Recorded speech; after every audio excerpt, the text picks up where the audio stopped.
ఇక డీటెయిల్స్ లోకి వెళ్తే ప్రభుత్వ పాలనలో అత్యంత కీలక పాత్ర పోషిస్తూ ప్రజలకు నిత్యం సేవలు అందించే అవకాశం రెవెన్యూ శాఖకు ఉంటుందని మారుతున్న కాలానుగుణంగా రెవెన్యూ సేవలను మరింత సమర్థతతో ప్రజలకు అందించాలని జిల్లా కలెక్టర్ శ్యామ్ మోహన్ అన్నారు. రెవెన్యూ దినోత్సవాన్ని పురస్కరించుకుని శుక్రవారం కాకినాడ కలెక్టరేట్ లో నిర్వహించిన ప్రత్యేక కార్యక్రమంలో జిల్లా కలెక్టర్ శ్యామ్ మోహన్ ముఖ్య అతిథిగా హాజరయ్యారు. ఈ సందర్భంగా ఆయన జిల్లా రెవెన్యూ అధికారి జె వెంకట్రావు, కేఆర్సీ ప్రత్యేక deputy collector Ratnakumari, Peddapuram RDO K Sriramani, ఇతర అధికారులతో కలిసి తోట సుధాకర్ ప్రసాద్ చిత్రపటానికి పూలమాలలు వేసి ఘనంగా నివాళులర్పించారు.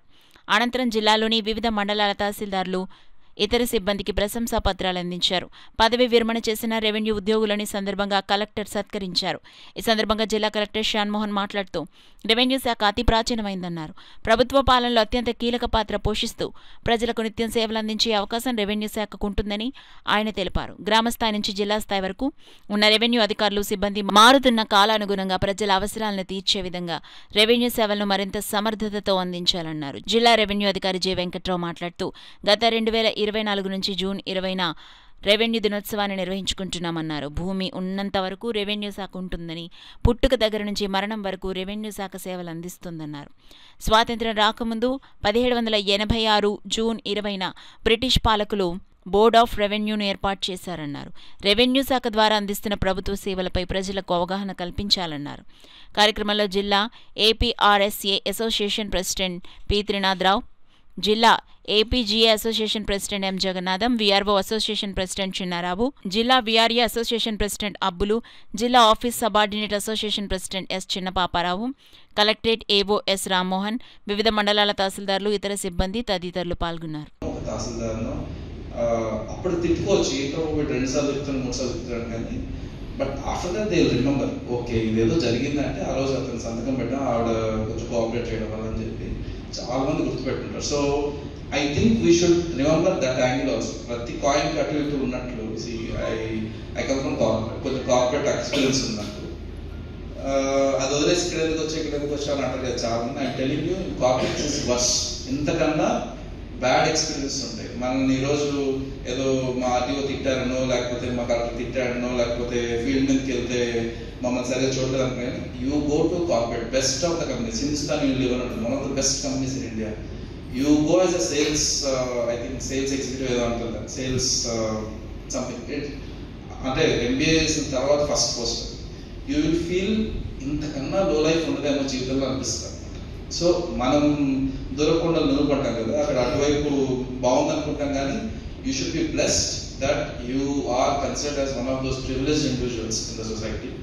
అండ్ మనం డబ్బులు ఉండొచ్చు, అవంతా ఉండొచ్చు, కానీ ఒక రకమైన రేపు ఈరోజు మనం ఏం చేసామంటే నేను సబ్బులు అమ్మాను, నేను పనిచేసే కంపెనీకి ఒక 2 కోట్లు ఎక్స్ట్రా తీసుకొచ్చారనే దానికన్నా ఈరోజు నేను 10 మందిని కలిసాను, దాంట్లో ఒక 2 చేయగలిగాను, 98 చేయలేకపోవచ్చు, ఆ 2 చేయగలిగాను కదా. ఇప్పుడు నా దగ్గర కూడా గ్రీవెన్స్ వస్తారు, మండే పక్కన పెట్టేస్తే రోజు ఒక 40-50 మంది వస్తారండి.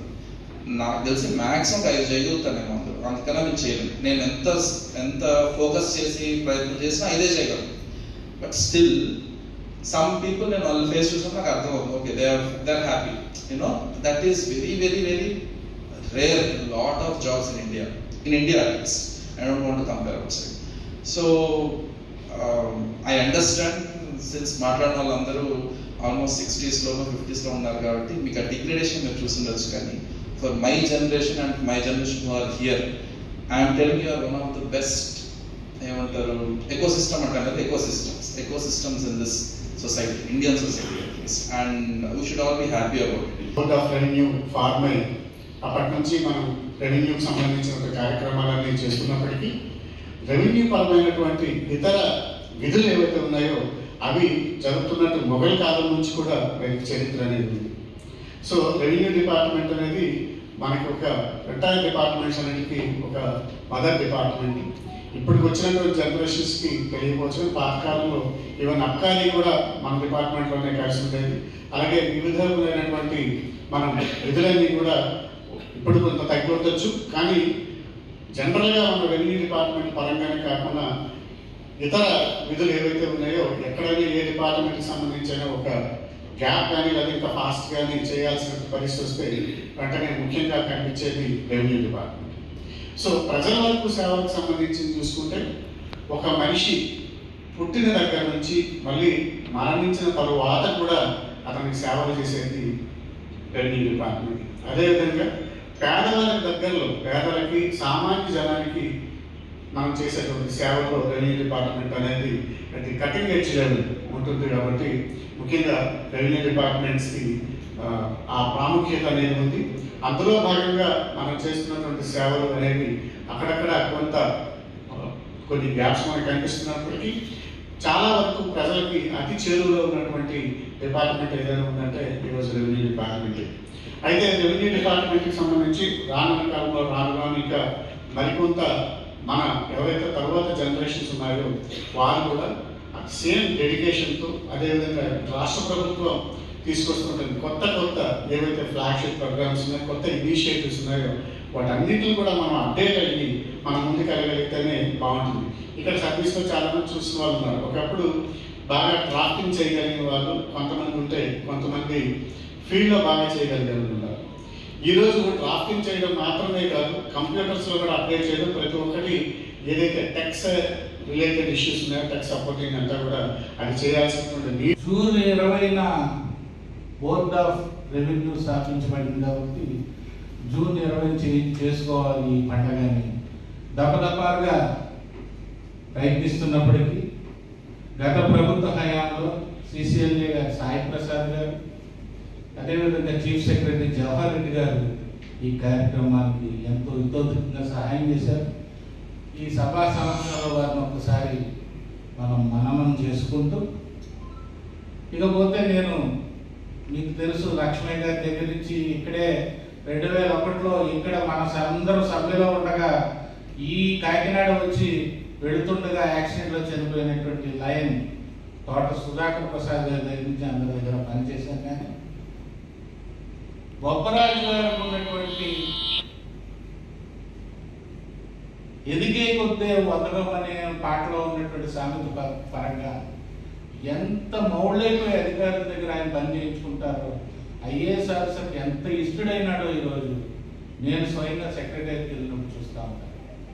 ఆ కోవలోనే ప్రతి వారి దగ్గర సబ్మిషన్గా ఉంటూ పని చేయించుకోవాలన్నది వారి దగ్గర నుంచే నేను నేర్చుకున్నాను. ఇదే విధంగా ఈ రెవెన్యూ డే సెలబ్రేషన్స్ మనం పండగ చేసుకోవడం, లేదా కేక్ కట్ చేసుకోవడం, మనం ఏదో సత్కరించుకోవడం దీనికి ముఖ్య ఉద్దేశం కాదు. రెవెన్యూ డే ప్రజల్లోకి వెళ్ళాలి. రెవెన్యూ శాఖ పట్ల ప్రజల్లో ఉన్న అపోహలు తొలగిపోవాలి అనే మంచి ఉద్దేశంతో ఈ రెవెన్యూ డేని రాష్ట్ర వ్యాప్తంగా సెలబ్రేట్ చేసుకుంటాం.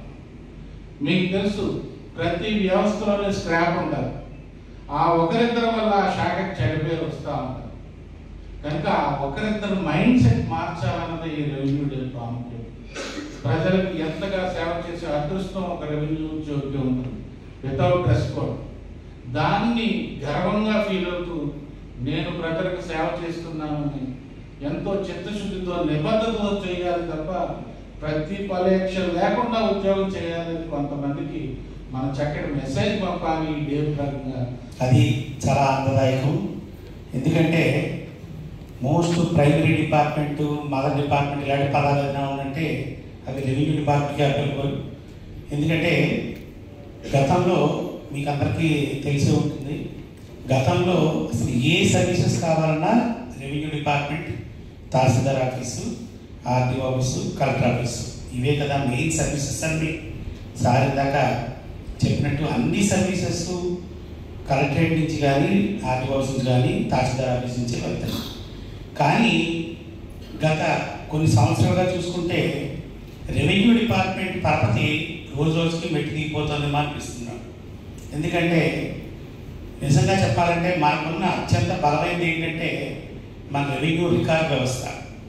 ఆ వ్యవస్థ రికార్డ్ అంతా కూడా నా దృష్టిలో పెద్ద గత 30-40 సంవత్సరాల నుంచి నిజంగా చెప్పాలంటే ఆ రికార్డ్ అంతా పడిపోయింది, ఏమీ పర్ఫెక్ట్గా ఉండట్లేదు. అందువల్ల ఇవాళ ప్రజల్లో రెవెన్యూ డిపార్ట్మెంట్ అంటే పెద్ద గుడ్ విల్ లేదు అనే భావనలో ఉంది. మనం రెవెన్యూ దినోత్సవం చేసుకుంటూనే ప్రతి సంవత్సరం రోజుకి ప్రతి సంవత్సరానికి ఒక్కొక్క మెట్టు ఎక్కుతూ మళ్ళీ రెవెన్యూ డిపార్ట్మెంట్కి పునర్వైభవం తీసుకురావాలి. ఎందుకంటే ఆల్రెడీ సీనియర్ తహసీల్దార్ చాలామంది ఉన్నారు. గతంలో మ్యాథ్స్ బుక్స్ తోటి అడంగల్స్ అవి తయారు చేసేవారు, పెర్ఫెక్ట్ రికార్డు ఉండేవి. ఇప్పుడైతే నాకు తెలిసి కంప్యూటరైజేషన్ అయింది, డిజిటలైజ్ చేశారు. కానీ ఎవరిని అడిగినా మండలాల్లో కానీ కింద గ్రామాల్లో కానీ ఎవరిని అడిగినా వాళ్ళ దగ్గర నుంచి మన మీద పెద్ద పాజిటివ్ యాక్షన్ అయితే ఉన్నట్టు అనిపిస్తుంది. ఎందుకంటే మనమే ఎక్కువ సర్వీస్ చేస్తుంటాం కాబట్టి ఆ విధంగా ముఖ్యంగా విఆర్ఓ వ్యవస్థ అసలు పాపం వాళ్ళు ఏం వర్క్ చేస్తున్నారో ఏంటో వాళ్ళకి తెలియని పరిస్థితిలో ఉంది. ఎందుకంటే వాళ్ళ ఆర్జిన్ ఆఫ్ వర్క్ని డైవర్ట్ చేసి మిగతా వర్క్ చేయించడం వల్ల మన బేసిక్ రెవెన్యూ వ్యవస్థ కానీ రెవెన్యూ రికార్డు కానీ అంతా కూడా పర్ఫెక్ట్గా